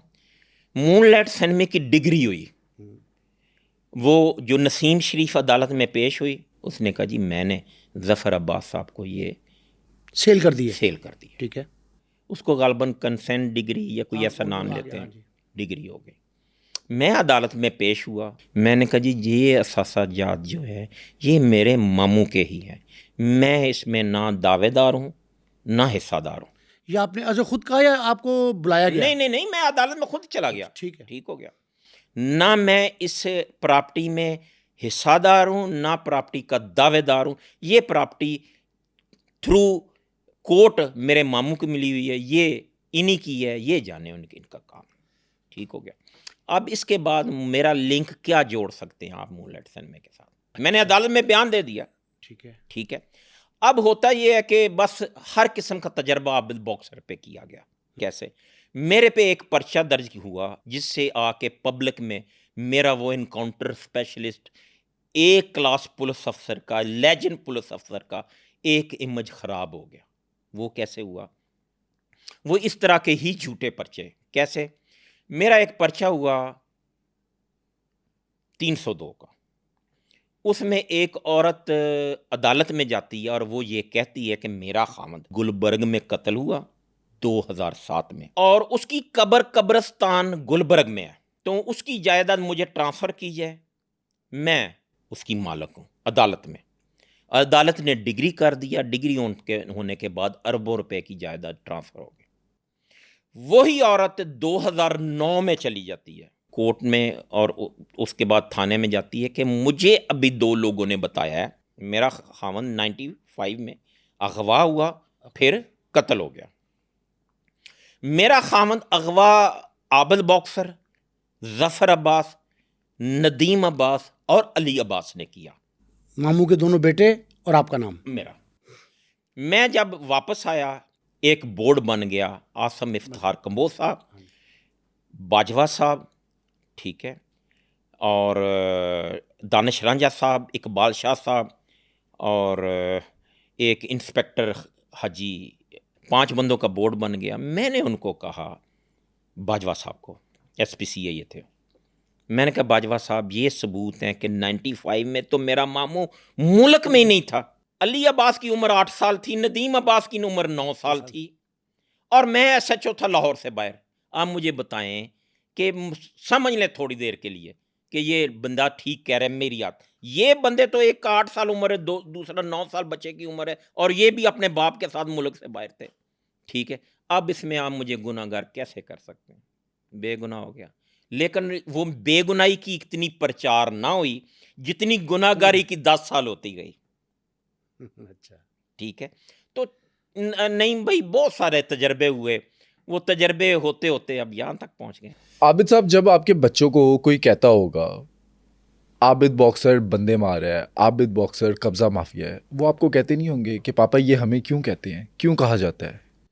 आपके सबसे करीब आपकी बीवी और उसके बाद औलाद होती है। ठीक है, मेरे बीवी और मेरे बच्चों ने आज तक मुझसे ये क्वेश्चन नहीं किया, क्योंकि उन्हें पता है कि उनके बाप में ऐसी कोई बुराई है ही नहीं। उन्होंने सुना तो होगा। सुनने में क्या है, और 50 बातें नहीं, तो थोड़ा सा दुख होता है, थोड़ा नहीं बहुत ज़्यादा दुख होता है। ठीक है, अब मैं एक आपको चैलेंज दे रहा हूँ, आप अच्छे प्रोग्राम, अब आपका सफ़े अव्वल का प्रोग्राम है, आप एक ना ऐलान करें कि लाहौर में मैंने जहाँ जहाँ कब्ज़ा किया हुआ है वो आपको बताएं। ठीक है, मैं वो कब्ज़ा छोड़ देता हूँ, मैंने जिस जिसके पैसे देने हैं।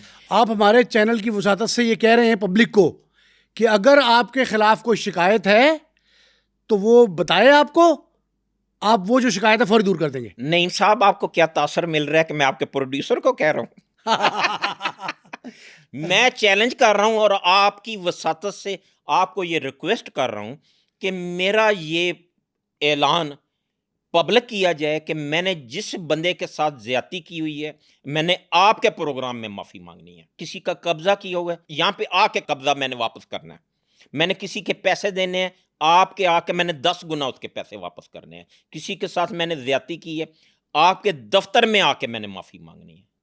कहने से तो नहीं आता। अच्छा जी, एक बात हमने जो आंखों से देखी, चशमदीद वाकया ये है कि आबिद बॉक्सर गिरफ्तार हुआ, कोई इब्तला उस पर पड़ी, आबिद इश्तिहारी हुआ, आबिद मुल्क बदर हुआ, आबिद पे छापा पड़ा, बहुत कुछ जो हुआ। आबिद की अहलिया जो है ना, वो आबिद बॉक्सर 2 थी। अदालतों में मैंने देखा, थानों में मैंने देखा, कचहरियों में जाते देखा, वकला के दफ्तर में देखा।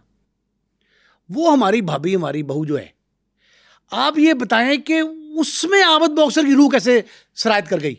मैं थोड़ा सा बैक पे चला जाऊं तो ये हम खानदानी ऐसे आप कोई बात नहीं, आप मेरे भाई हैं, आप पूछ सकते हैं। मैं इंटरपोल ने मुझे गिरफ्तार कर लिया, बैरून मुल्क थे। बैरूनी मुल्क। हुआ ये कि मैं जब निकला बिल्डिंग से तो वो मैंने इंटरपोल वाले देख लिए, मैं उनके करीब से चला गया, आगे गया तो मैंने कहा आबिद बॉक्सर कितनी देर आप भागोगे, वक्त आ गया। वापस आया, मैंने उनको कहा कि आप मेरे लिए तो नहीं आए हुए। वो आपस में ना अरबी में सख्त लहजे में, वो उन्होंने एक दूसरे को कहा होगा कि यार तुम्हारे पास से गुजर गया, तुमने इसको पूछा भी नहीं, पकड़ा भी नहीं। उन्हें वो उर्दू बहुत अच्छी बोलते हैं। उन्होंने कहा जी हाँ तुम्हारे लिए आए हुए हैं, लेकिन तुम्हें कैसे पता चला, तुम तो भाग सकते थे। मैंने कहा कब तक भागना है, अहमद नाम था गालमन। मैंने कहा कब तक भागना है, चले और चले। गाड़ी में बैठे, उसने कहा कि तुम क्या करते हो।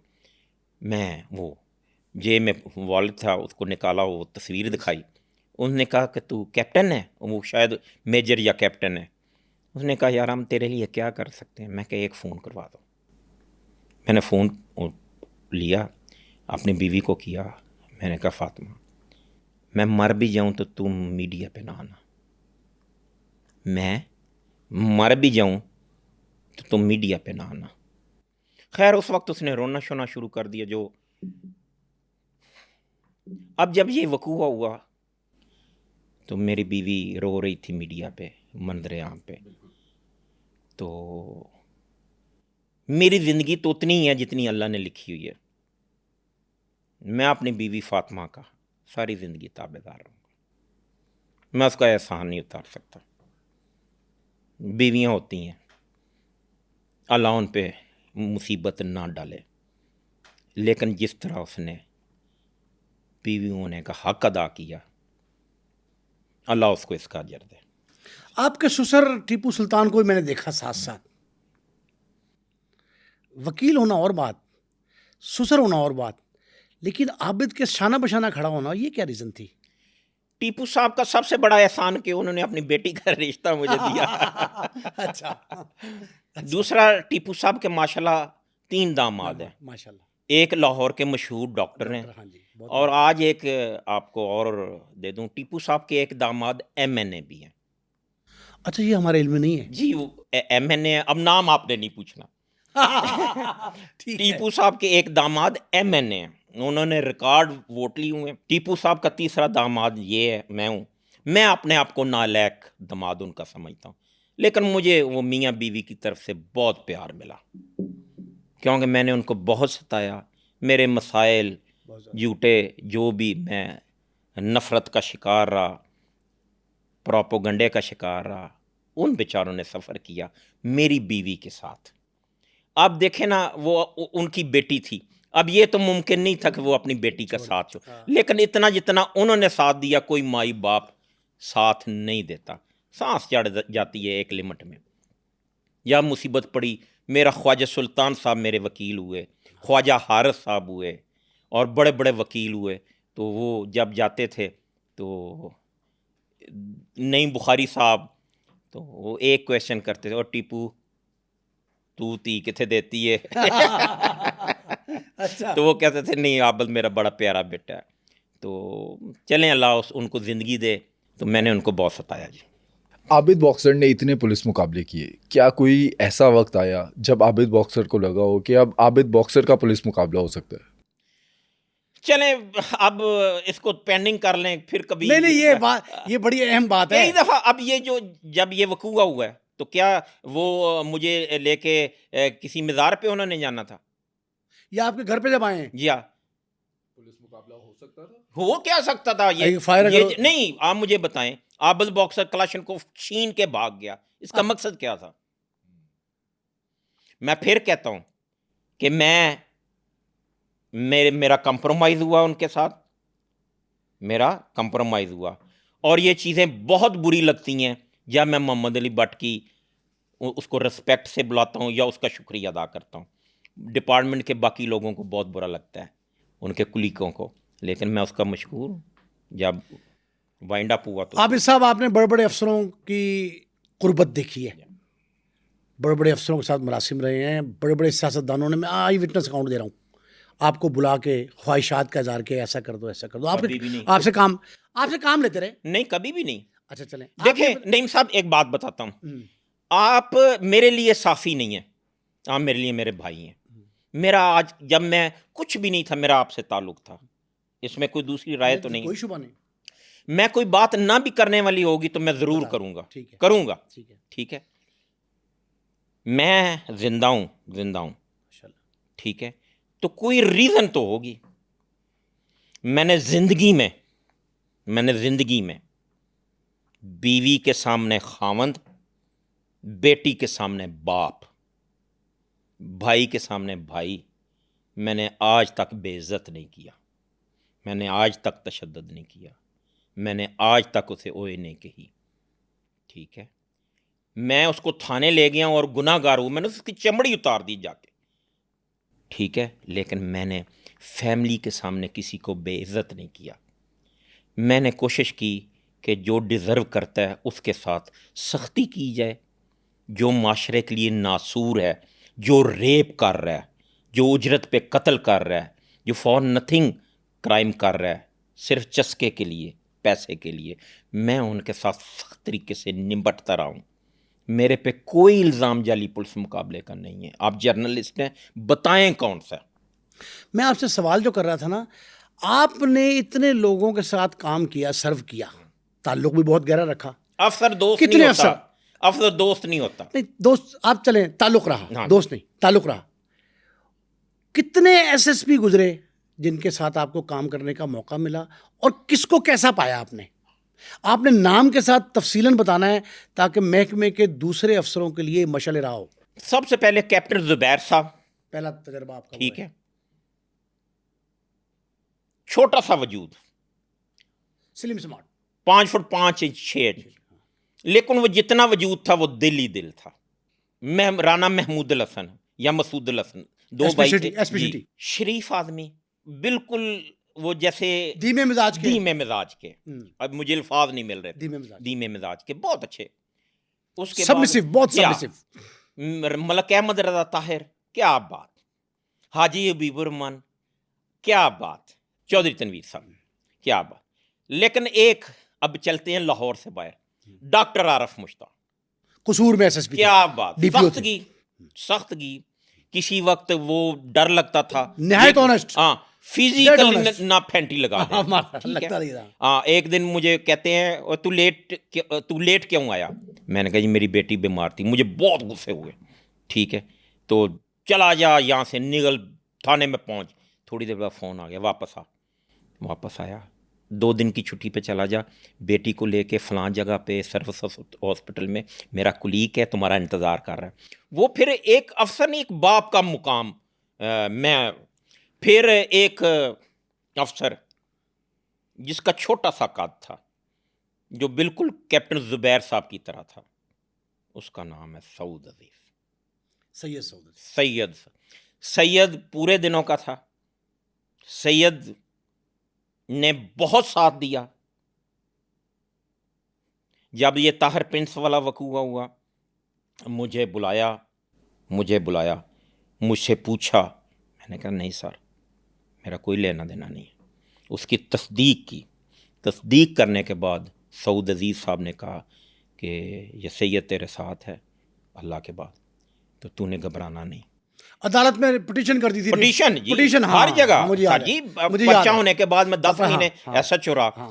तो फिर आबिद कादरी साहब, कैप्टन आबिद कादरी, मेरे स्पोर्ट्स के इंचार्ज थे, तो मुझे बहुत शफकत करते थे, प्यार करते थे।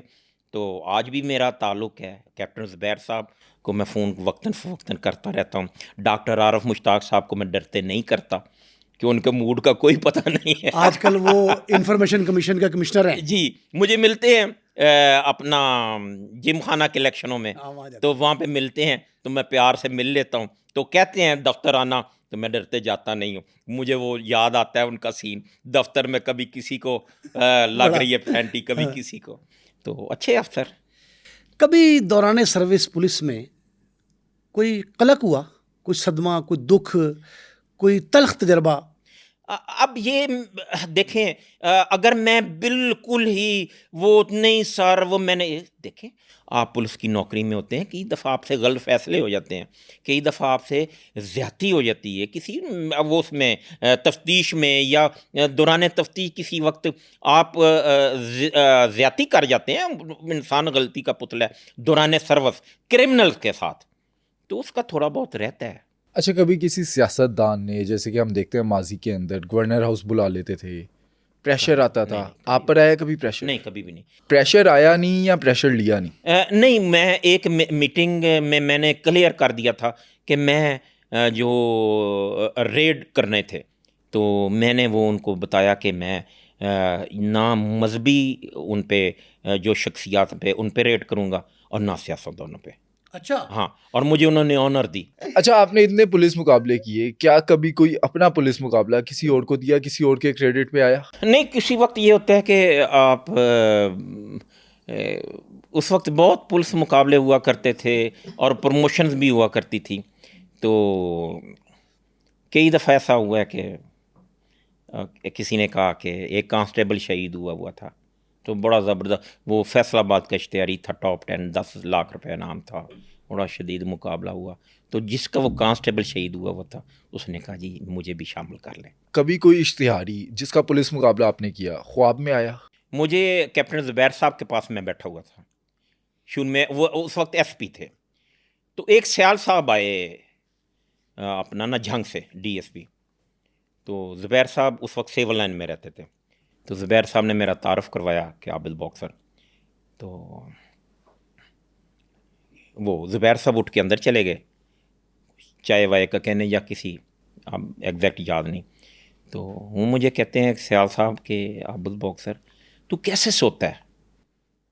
मैंने 4 पुलिस मुकाबले किए हैं, और मुझे 4 वो ख्वाब में आके वो मेरी टांगों के साथ चिमट जाते हैं, तो तू कैसे सोता है? मैं कहा सयाल साहब मैं क्रिटिसाइज़ तो नहीं कर सकता, लेकिन आपके पुलिस मुकाबले मशकूक है, मुझे लगता है। तो मैं मुतमईन हूँ। अच्छा, हाँ, आज तक मुझे नहीं हुआ कि यार वो फलां पुलिस मुकाबला ना होता। ये कभी कभी कोई मसलन जैसे वो असद प्रिंस की तस्वीर देखता हूँ, अब मैं उम्र के उस हिस्से में नहीं हूँ, जब उसका मेरा इनकाउंटर हुआ हम उम्र थे, हम उम्र थे। तो दुख होता है कि इतना अच्छा बच्चा था, क्राइम में इस हद तक आगे चला गया कि उसकी वापसी नहीं हुई। पुलिस की सर्विस अपने एहसास से, अपना कारोबार, अपनी सेहत, अपने ख़ानदान से मुतमईन है? बिल्कुल मुतमईन। आज़ाद हैं आज या बिल्कुल। थ्रेट है?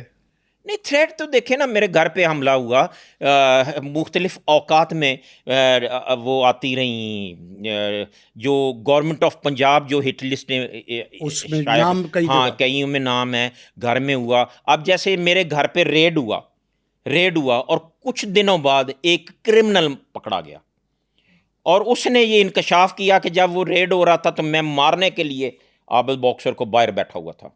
इसकी बाकायदा एसपी साहब जो बिलाल फुरकान साहब हैं, उन्होंने प्रेस कॉन्फ्रेंस की कि जिस वक्त ये मारने के लिए बाहर बैठा हुआ था, तो वो क्रिमिनल वांटेड था, इश्तेहारी था, उस वक्त हमने आबिद की तरफ रेड कर दी, जिसकी वजह से इसकी प्लानिंग, जान बच गई आपकी उस जान तरह? बच गई, इसकी प्लानिंग नाकाम हो गई। तो वो तो उन्होंने प्रेस कॉन्फ्रेंस की है। अब ये देखें ना, एक दिन पहले legends of Punjab police declare हुआ, वॉल पे लिखा गया, तो दूसरे दिन मेरे पे रेड भी हो गया। लेकिन कोई नहीं, अल्लाह की हिकमत है, अल्लाह के फैसले हैं। अच्छा आबिद साहब, आपके घर के जो पकवान हैं वो बड़े मशहूर हैं, आपकी मेहमान नवाजी बड़ी मशहूर है। हम जब जाते हैं तो आप कभी खाना खाए बगैर आने नहीं देते। घर में खाना पकाता कौन है? थोड़ा सा लाइट माहौल, खाना पकाता कौन है और आपको कौन से पकवान पसंद है? मैं बिल्कुल देसी खाना खाता हूँ, देसी मुर्गा, ओजरी हो गई, सीरी पाए हो गए, जो है इस तरह के खाने मुझे शहरी बहुत, खाना। हाँ जी, पसंद है। जब मेरा कोई भाई आ रहा हो, मेहमान भाई आ रहा हो, तो फिर मैं आपकी भाभी को रिक्वेस्ट करता हूँ, ठीक है, हाँ, मैं कहता हूँ कि नहीं भाई आ रहे हैं, फ़लाँ आ रहा है, तो मेरी रिक्वेस्ट है। तो कभी वो मेरा बैचमेट है जुल्फ़कार विर्क साहब, वो या कोई और, तो फिर मेरी रिक्वेस्ट होती है, रिक्वेस्ट ही कहनी है ना, मार तो नहीं ना करनी है। अच्छा, तो जो माहौल है पुलिस का, आप आबिद बॉक्सर है, वो दबका वजका जो है, पंजाबी में कह रहा हूँ, वो घर में भी है? अल्लाह का नाम ले। इतना अच्छा इंटरव्यू जा रहा है, आप उसको जाने दें। नहीं, अब मेरी कोशिश है कि मैं सच बोलता जाऊं, खुदा का खौफ करे। फैमिली के बारे में बताएं, बच्चे कितने हैं, क्या करते हैं? 5, 2 बेटियां, 5, 3 बेटे, टॉपर हैं माशाल्लाह, स्कॉलरशिप पे पढ़े। तो एक बड़ा कैनेडा है, छोटे जो है लोअर ग्रामर के पढ़े हुए हैं। तो खुश हूँ, अपनी फैमिली से मुतमईन हूँ कि अल्लाह ने मुझ जैसे गुनाहगार को बहुत नवाजा, अच्छी औलाद दी, अच्छी बीवी दी। तो मेरी औलाद की परवरिश में या उसके काबिल होने में मेरा 3% 2% हिस्सा है, वो भी जो मैं फिनांस करता रहा हूँ, सारा क्रेडिट मेरी बीवी को है। ज़्यादा दोस्त हैं या दुश्मन हैं? तो आगो ज़्यादा है। दोस्त दुश्मन नहीं फर्क डाल रहे आप? बस दुश्मन हैं, सबको पता है। दोस्तों ने दगा दिया? हर वकूए में एक आध एक्सपोज हुआ। जैसे कि मैं एक दोस्त तो प्रोहिबिटेड बोर के लाइसेंस बनवाने थे, मैं उसके साथ चला गया। एच करीम बख्श के साथ एक फोटोग्राफर था, हाँ जी, हाँ जी, हमने हाँ जी। 5 तस्वीरें उससे बनवाई। कितनी? 5। 2 और 2 लाइसेंसों पे 4 तस्वीरें लग गई, एक रह गई। मैंने उसको कहा कि किसी वक्त ज़रूरत पड़ी तो इससे और बनवा लेना, इस तस्वीर से। उस दौर में ऐसा ही सिस्टम हाँ था। जी। वो एक तस्वीर उसके पास पड़ी हुई थी। जब इंटरपोल ने दुबई मुझे गिरफ्तार किया, तो वो जो उनके पास रेड वारंट थे, उस पे वो एक तस्वीर लगी हुई हाय थी। हाय हाय। मेरी तस्वीर लेना कोई इशू है ही नहीं, था ही नहीं। मैं आज उसका भी नाम नहीं ले रहा, नहीं लेना चाहिए। चलें, किसी वक्त मेरी बीवी ने मुझे कहा कि हमारा बहुत प्यार वाला भाई था, कोई बात नहीं। तो अब जब अल्लाह से हम माफ़ी मांगते हैं, अल्लाह हमें माफ़ कर देता है, तो हमें इतना हौसला होना चाहिए कि हमें लोगों को माफ़ करने की ज़रूरत होनी चाहिए। अगर कोई हिम्मत होनी चाहिए। ऐसा मौका आता है कि आपको दोबारा पुलिस ज्वाइन करने की ऑफर हो, कर लेंगे? जी, मुश्किल है। क्यों? उसकी रीज़न है, जो कुछ मेरे साथ हुआ, नहीं मुस्तफ़ा साहब इस डिपार्टमेंट में रह के, मैं ना माजरत के साथ, ये लफ्ज़ मुझे शायद नहीं कहना चाहिए, मैं डिज़र्व नहीं करता था। अब इस मौके पे मैं डिज़र्व नहीं करता था। मेरी 4 साल सर्विस है, ठीक है। कुछ दोस्तों ने मशवरा दिया कि आप ना ट्रिब्यूनल पिटिशन करो जाके। पिटिशन करो, 1 दिन के लिए आप यूनिफॉर्म पहनो और रिज़ाइन करके आप चले जाओ, ठीक है। मैं ना अपना कॉन्फिडेंस लूज़ कर गया। ये बात कहनी नहीं चाहिए, क्योंकि मेरा एक जब मेरे पे पर्चे हुए, मैं एब्सकॉन्डर हुआ, मेरी हेड मनी हुई, किसी ने मेरा घर की बेल नहीं दी। जब मैं अब ये वकूआ हुआ, ठीक है, तो मैं ना थोड़ा सा कॉन्फिडेंस लूज़ कर गया। नहीं, कॉन्फिडेंस लूज कर गए, डिसहार्ट हो गए। जो कोई अच्छा नाम दे दें, ये कह दें मैं डिसहार्ड हो गया। मैं डिज़र्व नहीं करता था इस वक्त मैं बड़ा पुरअमन अपने घर बच्चों के साथ इंजॉय कर रहा था, ना मैं किसी को मिलता हूँ। देखें, अब नईम साहब, आपके घर कोई खुशी हो, गमी का नाम नहीं ले रहा, खुशी हो, तो मैं कैसे हो सकता है मैं वहाँ पे ना जाऊँ? कुछ मामलात मेरी मजबूरी हैं, कुछ लोग हैं, कोई अपने बहुत कुर्बत वाले हैं, तो कभी कभार उनकी खुशी में गमी में जाना पड़ता है। मैं जाना भी छोड़ गया था, ठीक है, लेकिन वो कभी साल बाद, 6 महीने बाद या 3 माह बाद जाता हूँ, तो वो ज़रा दोस्तों के साथ, या वो दोस्तों के साथ जब जाता हूँ तो वो अपना, वो ज़ाहिर टिकटॉक पे कभी लग जाता, तो ये तासर मिलता है कि आबिद इधर गया, उधर नहीं जाता। महीने में 1 बार, 2 महीने में 1 बार, ठीक है। मैं बाहर जाना मैंने छोड़ दिया था। मैं किसी को फ़ोन नहीं करता। कोई कई मेरे नाम से कोई किसी को ब्लैकमेल कर रहा है या मेरा नाम इस्तेमाल कर रहा है, मेरा उसमें कोई कसूर नहीं है, ठीक है। तो मैं ना किसी को फ़ोन करता हूँ, ना मैं कोई मुतनाज़ा प्रॉपर्टी की तरफ जाता हूँ। मैं तो क्लियर प्रॉपर्टी भी है जो उसको भी नहीं ले रहा। मैं वहाँ पे से किराए आ रहे हैं या अच्छा कोई कारोबार अपना कर रहा हूँ। मेरी 3 कंपनी थी दुबई में, जो अब ज़ाहिर है थोड़ा सा डिस्टर्ब है, तो वो मैंने लोगों के साथ वो शेयर की हुई हैं। तो बाकी ठीक है, ठीक मामला चल रहे थे। मैं इस वक्त डिज़र्व नहीं करता था। अब बच्चों के मैं माशाल्लाह रिश्ते देख रहा था, कोई घरेलू लाइफ जो है, घरेलू लाइफ एंजॉय कर रहा था। तो चलें, कोई नहीं, मेरे अल्लाह देखे ना, मेरे नसीब में जो एक चकवाल से एक आम बंदा आया हुआ, चकवाल से आम, तो जैसे वो लफ्ज़ इस्तेमाल किया बेवारसा आया, और अल्लाह ने एक नाम दिया। चलें, अल्लाह की आजमाइश है, अल्लाह की वो मर्ज़ी होएगी। इसमें भी पता नहीं अल्लाह ने क्या हिकमत रखी हुई है। तो कुछ नहीं, काफ़ी चीज़ें मैं अल्लाह पे मैंने फेंकी हुई हैं, मेरा अल्लाह फ़ैसला कर देगा इंशाअल्लाह ताला। आप भी यही और मैं भी यही। आपकी औलाद में से अगर कोई पुलिस में आना चाहे, आने देंगे या चाहते हैं आना कोई? मेरा जो बेटे हैं माशाल्लाह बहुत काबिल है। मेरी बड़ी ख्वाहिश थी कि मेरा एक बेटा या 2 बेटे पुलिस में आए एज ए CSP अफसर, और वो आ भी सकते थे। देखें ना, एक बच्चा है ही नालायक। हम कहते रहते हैं वड्डा होके ने डॉक्टर बनना है, तो ज़रूरी तो नहीं वो मैट्रिक में फ़ेल हो जाता है। तो ऐसी बात नहीं, वो काबिल है और वो टॉपर है और स्कॉलरशिप पे अब पढ़ रहे हैं, तो वो आ सकते थे। लेकिन वो घर में थोड़ा सा इख्तलाफ है मेरा, डरते डरते बोल रहा हूँ मेरे बीवी से, तो वो मैं चाहता हूँ और वो नहीं चाहती। आबिद बॉक्सर पंजाब पुलिस का हीरो रहा, लेजेंड रहा। अब क्या वजह है कि कोई आबिद बॉक्सर पैदा नहीं होता? माएँ बांझ हो गई हैं या जुर्रत कम हो गई है? नहीं नहीं, बड़े बड़े बहादुर इस पुलिस में, आर्मी में और दूसरी फोर्सेस में हैं। आबिद बॉक्सर तो कोई चीज़ नहीं है, बड़े बड़े बहादुर हैं। लेकिन ये मेरे वकूए ने बहुत सारे पुलिस अफसरों को झंझोड़ा, डिप्रेस किया कि डिप्रेस किया, डिसार्ड किया। ये वक्त बता देगा। देखे ना, मुझे मेरे कंप्लेंट है, मुझे एक फ़ोन करे DSP SP कि आप 4 बजे आ जाओ, मैं 4 बजने में 5 मिनट में वहाँ पे चला जाऊँगा। आपने पूरे 3 सेंटर मेरे घर पे दावा बोल दिया, मेरे बच्चों को मार रहे हैं, मेरी वो तज़लील कर रहे हैं, तो वो कानूनी कार्रवाई करने के लिए तो नहीं आए थे, वो मुझे तज़लील करने के लिए, मुझे बेइज्जत करने के लिए आए हुए थे। अब ये मेरे रब ने फैसला करना है कि वो कामयाब हुए या अल्लाह मुझे सहारा देता है दोबारा। नहीं, जो लोग डिसहार्ट आप कह रहे हैं पुलिस वाले हुए, वो अब कोई वो एनकाउंटर, मिसालें देते हैं। एक, मैं SHO का नाम नहीं लेना चाहता, उसने एक क्रिमिनल पकड़ा, उस थानेदार ने कहा जी कि एक क्रिमिनल पकड़ा है, उसने कहा कोई आए पीछे तो छोड़ देना, आबिद बॉक्सर दा हाल वेख ले। तो अब ये ना, एक आपने एक मिसाल सेट कर दी।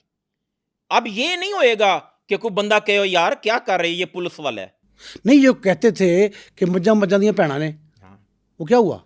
यही हुआ जो आपने देखा। रिसेंटली आपने देखा सना यूसुफ, टिकटॉकर, इन्फ्लुएंसर, उसका कत्ल हुआ। उससे पहले हम देखते हैं नूर मुकद्दम का कत्ल हुआ। इस तरह के जो कातिल हैं, सफाक कातिल, अगर आपके दौर में ऐसे होते, आप इनको पकड़ते या पार करते थे?